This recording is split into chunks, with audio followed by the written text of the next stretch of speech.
शिर्टीत एकास मारहाण, 5 जणांच्या विरोधात पोलिसात गुन्हा।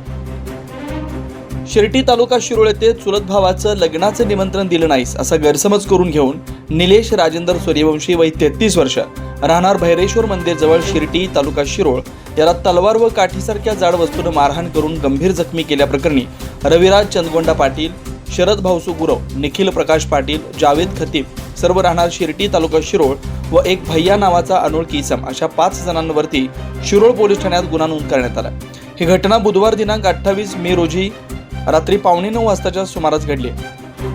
याबाबतची फिर्याद निलेश राजेंद्र सूर्यवंशी यांनी शिरोळ पोलिसात दिली आहे। पोलिसांच्याकडून मिळालेली माहिती अशी की बुधवार दिनांक 28 मे रोजी रात्री 9:15च्या सुमारास निलेश सूर्यवंशी हे भैरेश्वर मंदिर जवळ मोटरसायकलवरून शिर्टी गावी परत जात असताना त्यांच्या पाठीमागून जावेद खतीब याने निलेश सूर्यवंशी यांना अडवून तो आमच्या चुलत भावाच्या लग्नाचं निमंत्रण दिलं नाहीस असा गैरसमज करून घेऊन चिडून जाऊन रविराज पाटील, शरद गुरव, निखिल पाटील, जावेद खतीब यांनी हातातील तलवारीनं निलेश याच्या डोकीस, डावे व उजव्या बाजूस गंभीर जखमी करून काठीसारख्या दिसणाऱ्या जड वस्तूनं डाव्या हातास व उजव्या हातात जबर मारहाण करून इतर संशयितांनी संगनमत करून व बेकायदेशीर जमाव करून निलेश सूर्यवंशी यास शिवीगाळ करून तुला आता जिवंत ठेवत नाही असं म्हणून धमकी देऊन मारहाण करून जखमी केलंय।